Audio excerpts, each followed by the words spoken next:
Olá, meus amigos leitores, como estão todos? Espero que bem. Finalmente chegamos à quinta e última noite de A Coragem de Não Agradar. A conversa entre o sábio homem e o rapaz chega a um momento decisivo. A sensação de comunidade é o bastante para ser feliz? O que é a felicidade? Qual o sentido da vida? Você quer saber como a psicologia individual conecta tudo isso? Então assista esse vídeo até o final e tire suas conclusões sobre as ideias de Alfred Adler. Se você assistiu aos 4 vídeos anteriores e chegou até o quinto, obrigado! Esses vídeos são feitos com muita dedicação para você. Não se esquece de dar um like nesse vídeo, se inscreve no canal e ative as notificações para o YouTube lhe avisar quando houver um novo vídeo. E se não viu os outros 4 vídeos, tem uma playlist com todos eles aqui no canal. Então vamos lá. O jovem conseguiu entender e aceitar os conceitos da psicologia individual até aqui. No entanto, ainda tem a sensação de se tratar de uma seita, provavelmente devido ao conceito amplo da comunidade alcançando objetos inanimados, passado, futuro e o universo. Mas deixando isso para trás, ele retoma a conversa com o conceito de deixar o apego ao eu e assumir a preocupação com os outros. Para o rapaz, se preocupar com os outros é importante. No entanto, ele não consegue deixar de pensar em si mesmo e se detestar por não conseguir ser mais espontâneo, como, por exemplo, quando tem medo de ser ridicularizado se fizer uma pergunta considerada irrelevante numa reunião. O sábio lhe diz que no último encontro eles conversaram sobre a sensação de comunidade. E hoje cavarão um pouco mais fundo. Curioso, o rapaz indaga o sábio aonde chegariam com isso. O sábio lhe diz que provavelmente há a pergunta: o que é a felicidade? O filósofo explica que o problema do jovem é a falta de sensação de comunidade, e para atingir essa sensação são necessários 3 fundamentos: a autoaceitação, confiança nos outros e a contribuição para os outros. Começando pela autoaceitação, o sábio apresenta o conceito relembrando o jovem da frase: o importante não é aquilo com que nascemos, mas o uso que fazemos do equipamento. Citando-a para em seguida explicar a impossibilidade de descartar o eu, ou melhor, quem somos. A princípio, a ideia soava ao jovem como a atitude de pensar positivo. Contudo, o filósofo lhe diz que não se trata de autoafirmação, e sim de autoaceitação. Ele explica a diferença dando como exemplo alguém completando 60% de uma tarefa ou desafio, como a prova do vestibular. Essa pessoa pode pensar de 2 maneiras. Não me concentrei, se eu me concentrar posso fazer 100%, ou o que posso fazer para me aproximar de 100%. Segundo o sábio, o primeiro pensamento é de alguém usando a autoafirmação e não aceitando o seu eu. Enquanto no segundo pensamento, o indivíduo compreende sua limitação, mas procura entender como melhorar e se aproximar de 100%. O sábio chamou esse comportamento de resignação afirmativa. Isso soou positivo para o jovem, embora ele sentisse que havia algo de negativo também. O sábio relembra o conceito de busca pela superioridade, onde todos desejam melhorar. Todavia, precisamos aceitar a nós mesmos e ter coragem de mudar o que for possível. Essa é a autoaceitação. Embora a autoaceitação seja essencial para alcançar a sensação de comunidade, apenas ela não é o suficiente. O filósofo aborda em seguida a confiança nos outros. O jovem diz que parece algo como acreditar nos outros. No entanto, o filósofo lhe diz que para entender a confiança nos outros, é preciso compreender a diferença entre garantia e confiança. Como exemplo, o sábio cita alguém tomando um empréstimo num banco. Essa pessoa só conseguirá o dinheiro dando ao banco uma garantia, normalmente um bem. Enquanto a confiança equivale a emprestar sem exigir uma garantia. Quando você confia nos outros, não se pede garantia. Aos olhos do jovem, isto é um convite para ser enganado. O filósofo lhe explica que se alguém vai enganá-lo ou não, isso não é tarefa sua, e sim da outra pessoa. Em seguida, indaga o rapaz: para você, qual o oposto de confiança? A pergunta o deixa pensativo. Então o sábio lhe responde: é a dúvida. Se você põe a dúvida em seus relacionamentos, seja com seus pais, irmão ou amigos, as pessoas perceberão a falta de confiança, e isto naturalmente não permite o aprofundamento das relações. Para deixar as coisas mais claras, o filósofo pede ao rapaz para imaginar estar em um relacionamento amoroso desconfiando de uma traição. Neste cenário, qualquer comportamento de sua parceira o deixaria desconfiado.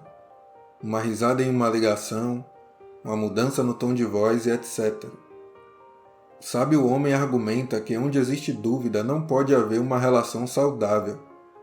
Ou melhor, é impossível criar um relacionamento horizontal. Se a dúvida estiver no centro de seus relacionamentos, ele nunca será capaz de desenvolver um relacionamento com profundidade. O rapaz questiona como é possível confiar desta maneira. Para o sábio, a resposta é simples. É preciso autoaceitação. Quando aceitamos nosso eu, também entendemos que se formos enganados, isso é tarefa do outro, e não podemos fazer nada a respeito.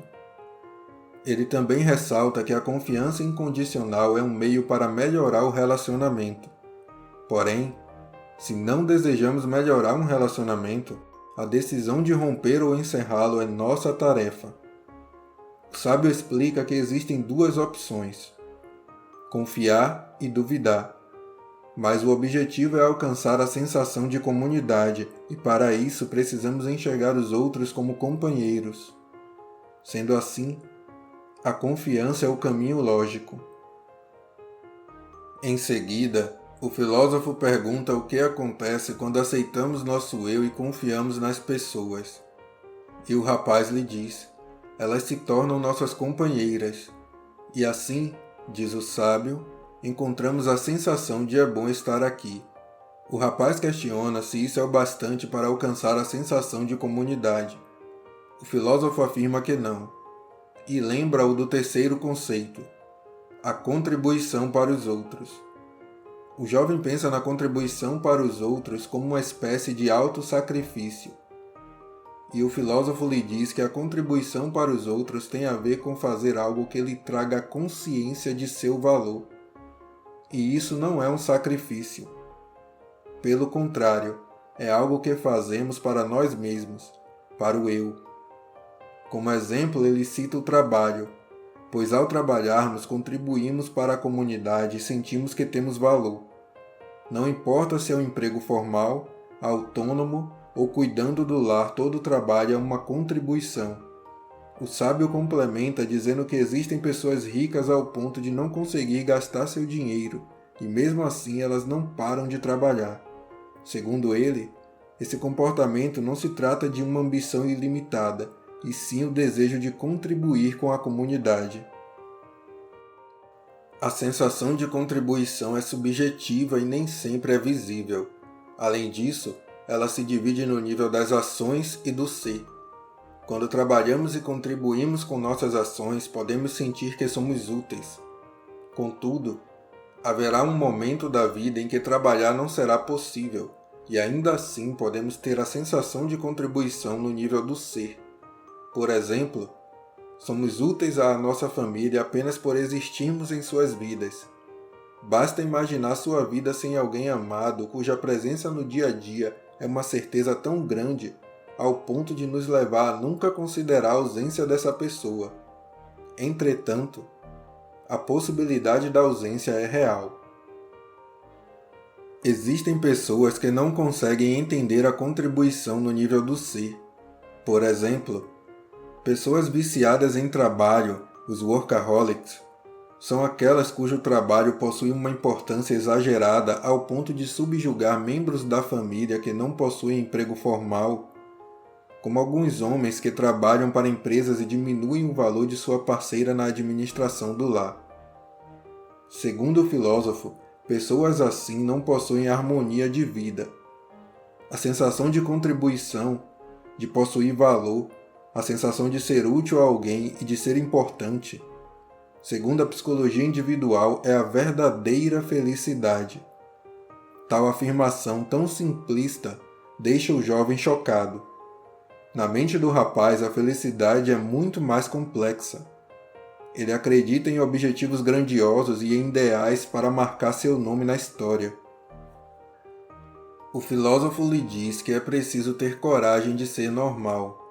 Quando nos aceitamos como somos, podemos viver de maneira leve.